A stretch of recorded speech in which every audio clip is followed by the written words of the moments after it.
Well, here goes nothing, I suppose, with a first video. So I'm going to try to tie the front end loader Caddis today. This was a Devin Olsen pattern, and I watched a video on how to tie it earlier this morning, and so that's how I tied it. I have a few practice flies that I tied. Let's see if I can get them up here. They don't look as good as this one. And I tied this one on a clink hook, a fire hole something or other. Size 14, or clink hook. And this one turned out pretty good, so I'm kind of proud of it. And let's see if we can recreate it on film. So let me get the hook.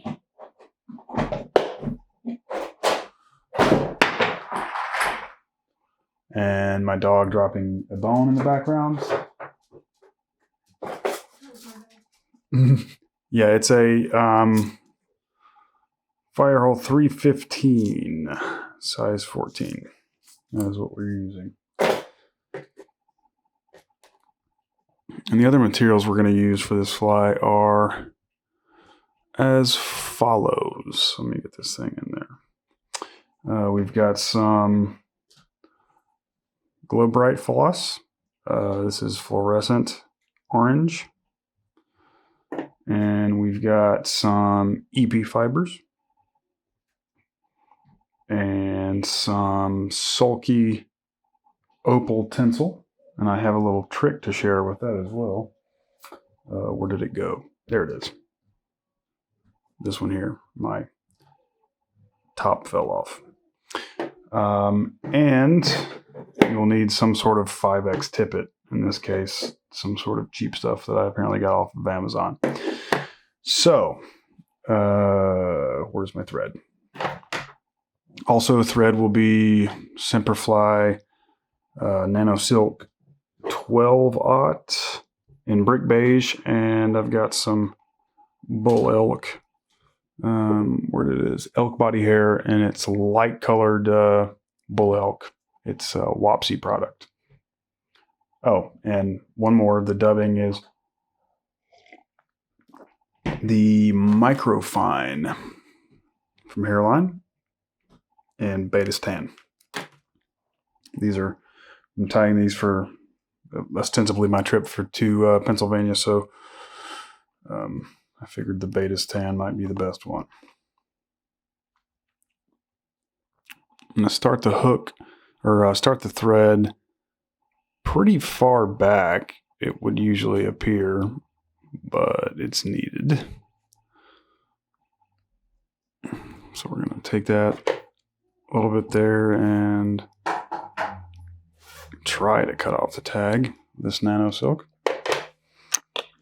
Adjust just a touch here.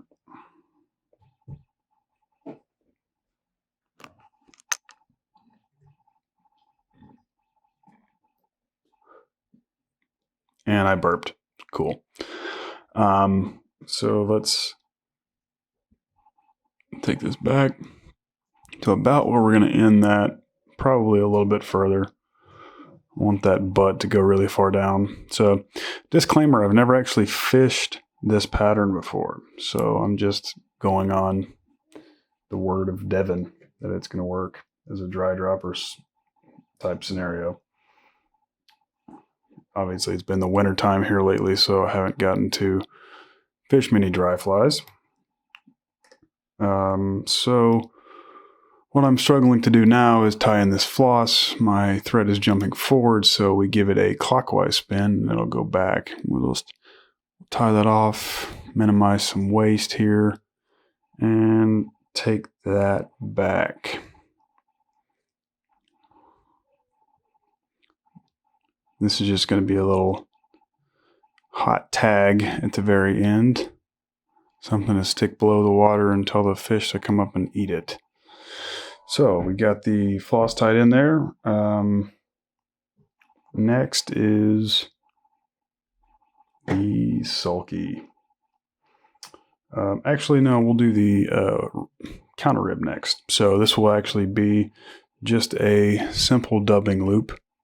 that we will use for the counter rib. So I will take my thread and build this pretty awful dubbing loop and take it back, and I will put this on the far side of the hook, and I will do my best to explain why after I tie in the tinsel. And I'll put that back into my material clip, and let's grab the tinsel and kind of snatch it up there. Whoop, knocked my light. So we're gonna run that back, and I'm gonna use my tinsel on the side of the hook closest to me.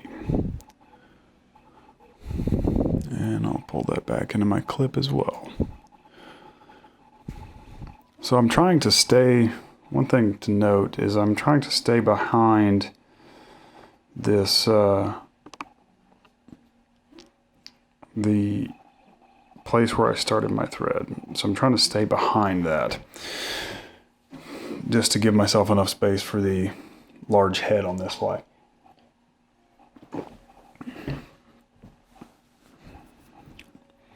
So we'll take our thread back to the base here, and I like using this nano silk because it doesn't build a lot of bulk as I do noob things and take way too many wraps around the hook. So I'm going to get some of that Caddis dubbing out here, and with dubbing, if you take off less than you think you're going to need, less than you think, and use more force on the thread than you think you're going to need, it will work well. And so a pretty slim dubbing noodle there that we're going to be building. I'll back this out just a touch. Hopefully everything focuses up here in a second. All right. And I learned the little dubbing saying from Mr. Tom Rosenbauer.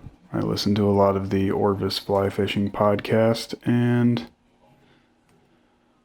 he says that quite a bit. So maybe 2-inch long dubbing noodle here. We're probably going to have to add some more, but let's start taking some pretty close wraps. Maybe we'll build a little bit of a taper. Man, I'm not very accurate today with my thread wraps, but that's all right. Let me find this dubbing that I just put down. Put a little more on there.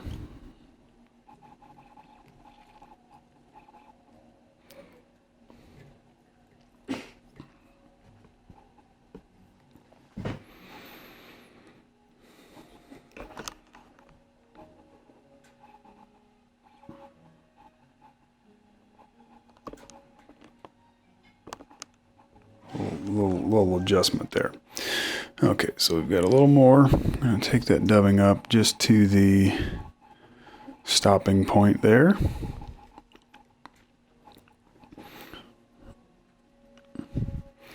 All right, so with the tinsel,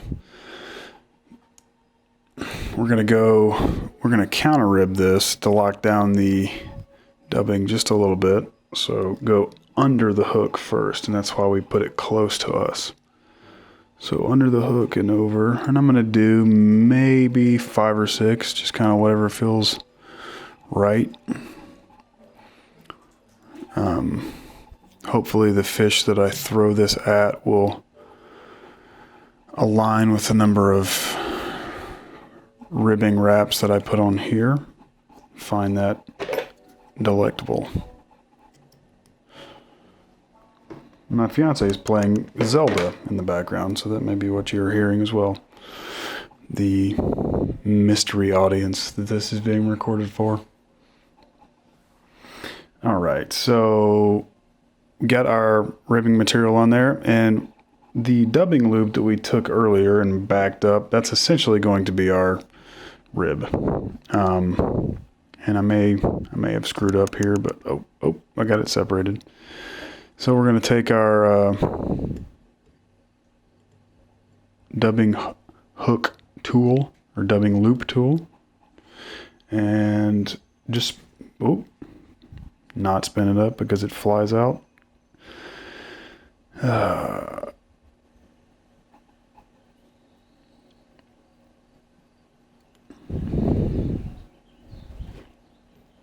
Okay, success.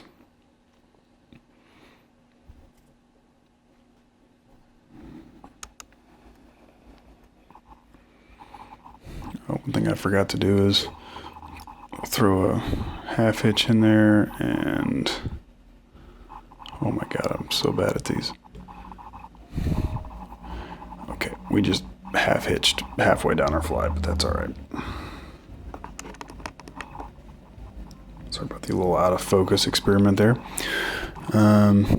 So we're gonna hopefully throw a half hitch in here. I don't know why I'm doing this so weirdly. Probably because I'm filming. My dubbing loop is untwisting, that's why it's flopping around all over the place. It's kind of funny. But we'll spin that up again.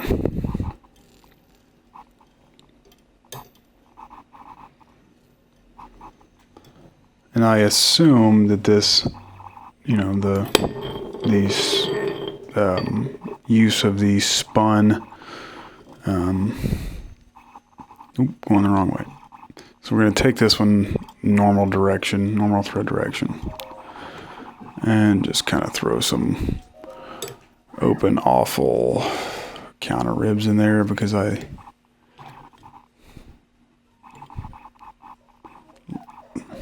dubbing loop tool flew off again. Don't buy the Dyna King one with the little slanted hooks like this. Maybe if you're a little bit gentler than I am, you could probably use it. So, nice little kick of the camera. Hope you enjoyed that. So we'll go in just a touch here.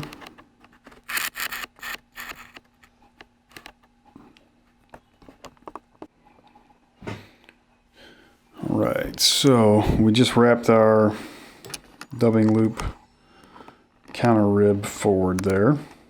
And now comes all of the fun parts that I will probably screw up a lot. So I'm going to take some thread wraps here to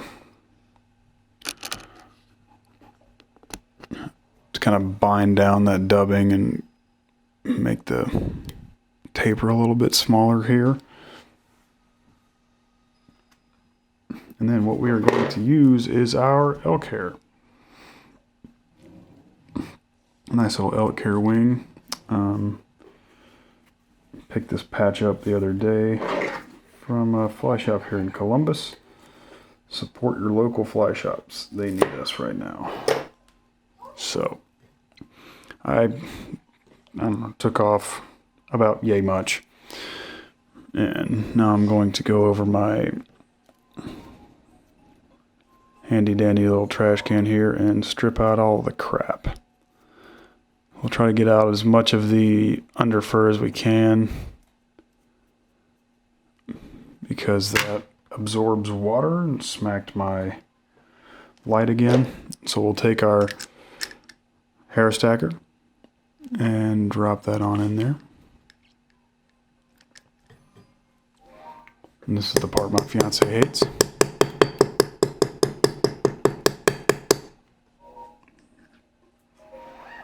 And we take our stacked hairs and pinch them up in our hand here and kind of transfer the pinch back and forth here. Kind of, about yay. And so I just realized I forgot something. So we're going to put these back in the hair stacker.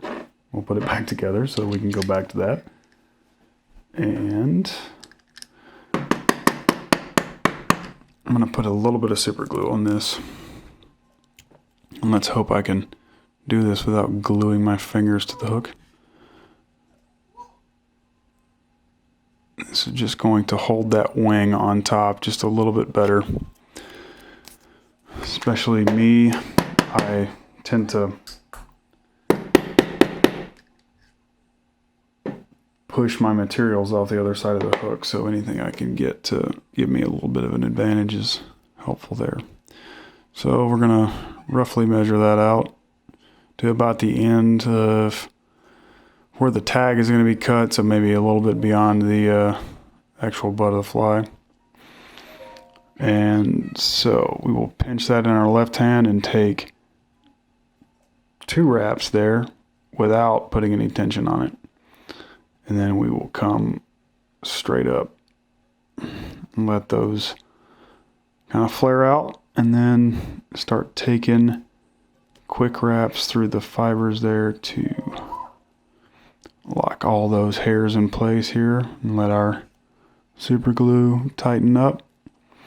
And then we can see how our wing is going to stay. And I'll adjust my camera again.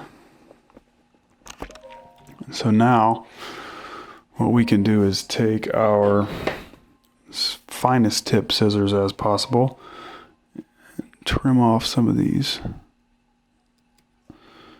butt ends here so we can see what's going on, and just pull the wing fibers back so you don't chop them off. I've done that too many times to count when using any sort of hair. Oh, and don't cut your thread, which I almost did. So we'll actually use the available functions of the tools we have to us here and rotate that. I'm kind of blocking most of that, ain't I? Yep.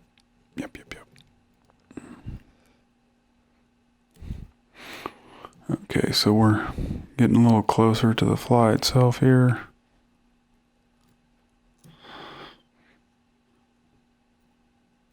Get some little tighter trims.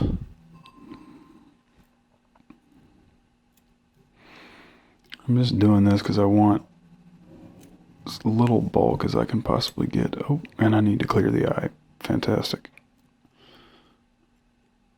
Of course I crowded the eye. And just cut the thread. So, we'll see how we can do with this. We're going to keep going. We're going to grab that, and we're going to put it right back on.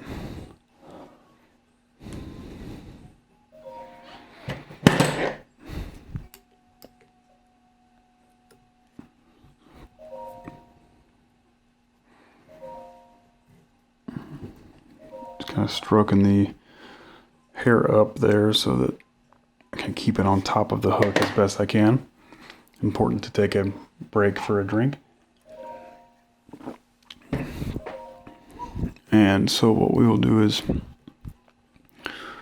try to kind of flatten that out as much as possible. I'm going to go back just a little bit. I'm going to try to get these fibers to kind of squish down so I can kind of control the direction of those hairs, and lengthen my head a little bit because I kind of crowded the eye a little bit, even though I felt like I started way back. So the next thing we're going to put in here is our EB fibers.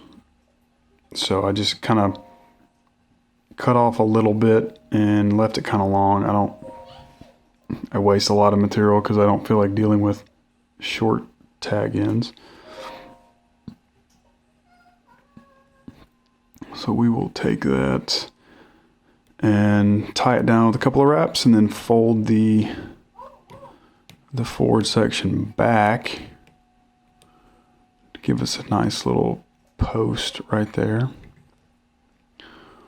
And the pattern itself, Mr. Olsen's pattern, calls for some sort of fluorescent there, or like a fluorescent EP fiber, or what was it? Parapost. That's the one. But I don't have any, so I'm just using white.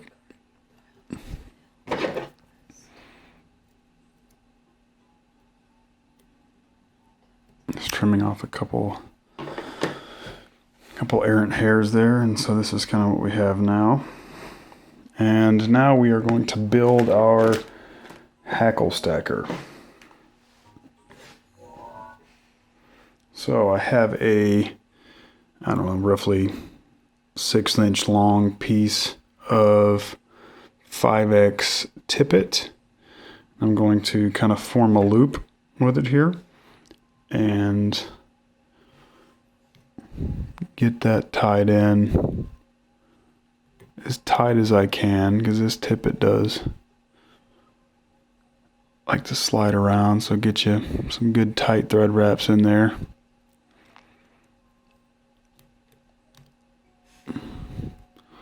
And then we'll hold this back up and obviously come in and use our good scissors to cut the tippet, which is probably not a good idea, but I did it anyway. Oh, and I have to go get my hackle that I just realized that I don't have out. So, one moment.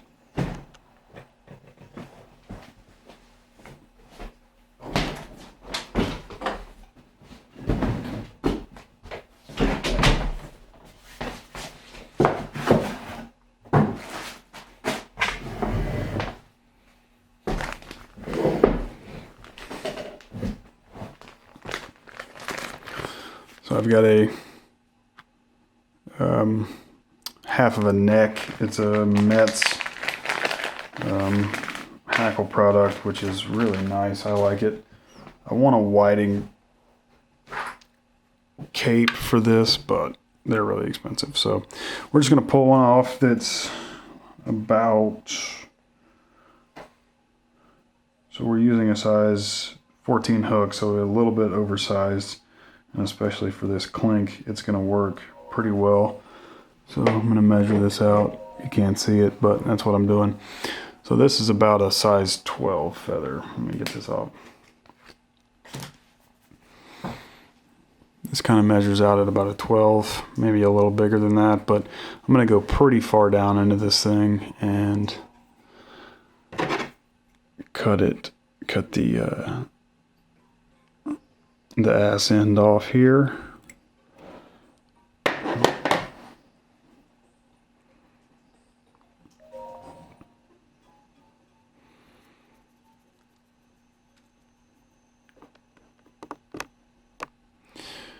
Alright, so we clipped the butt end of our fantastic hackle feather off.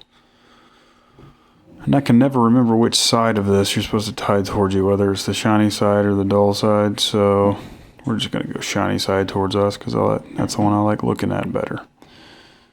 So let's tie this in. Kind of however. Alright, so that's all the crap we have to have. So let's use some dubbing, cover that up, and then we'll finish this bad boy off. Again, tiny bits of dubbing. That's way too much. Tiny, tiny bits of dubbing is best. You can build a very, very thin noodle that will still give the same impression as a much thicker one, but won't build any bulk, so that's cool. So we'll take this. That was pretty bad. I mean, I put a bare thread wrap under a lot of dubbing, but that's okay. I don't care right now. So let's pull that tippet loop we have kind of forward here, and I'll show you as best I can what we're going to do. So kind of hold that in with your index finger up here, and then we will start taking wraps with our hackle. It's almost like a parachute post that you can then do whatever you want with. So we'll take some wraps up here, and I'm going to check how far my length is. Yep. So we'll take some wraps up kind of as far as we can for the amount of hook we have left, and then we'll start taking them down. And I'm going to put as many in as I possibly can. And then just kind of pull that there on back, and boom, there we have it.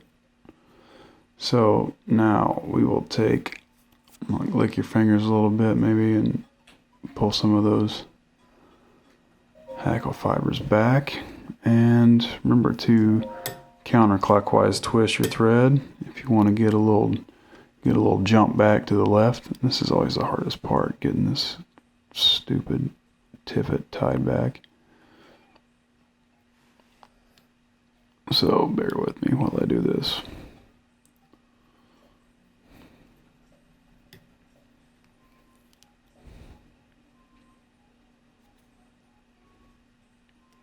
Alright, so that's 2 wraps of that.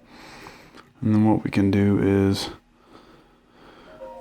take this and give it a little snug. And then we'll pull all that stacked hackle forward. Then we can take some strong wraps here to bind all that down. And I'm popping a couple hackle fibers off, so it's probably not going to look awesome, but whatever. So we'll lift that up, clip that, tip it off. Be very careful with that because you can extremely easily cut your other stuff there. So I'm going to cut this butt end off, or the feather end, and so you can just take it and kind of stationarily hold your scissors in a V, very small V, and then just push it against the feather and it will cut. So we took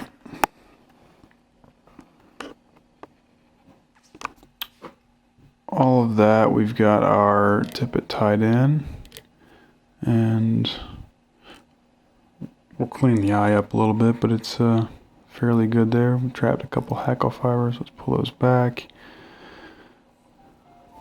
Alright, so now we just got to get some sort of whip finish or half hitch or whatever it is you want to do in here.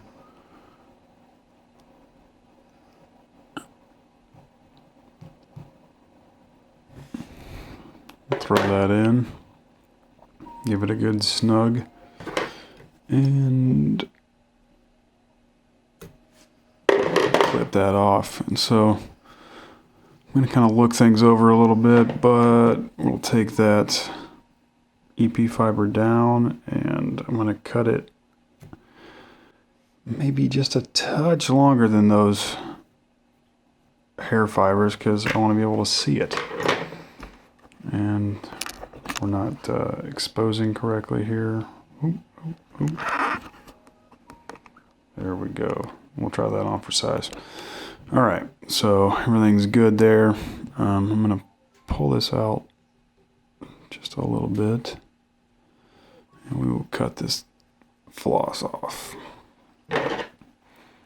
So pretty short, like way shorter than you probably think, is what looks right to me. So there you go, about like that.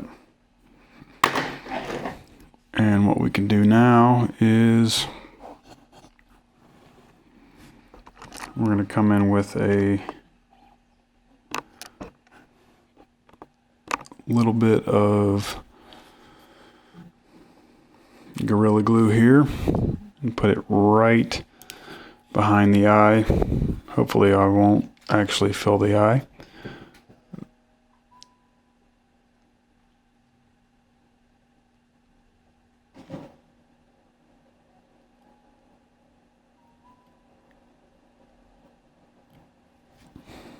So we got a little glob on there.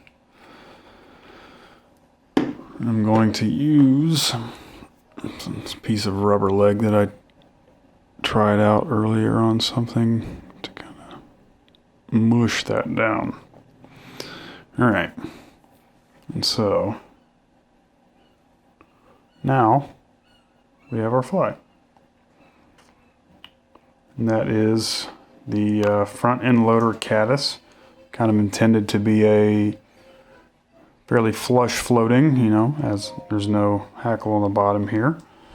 Flush floating fly for a dry dropper rig. And I do see a couple of hairs I want to get off there. Just try to get the profile right. There we go. And now we are pretty much flush with the bottom. And we can probably hang, I don't know, maybe a 3mm dropper off this. So that's the intent. So see you guys later.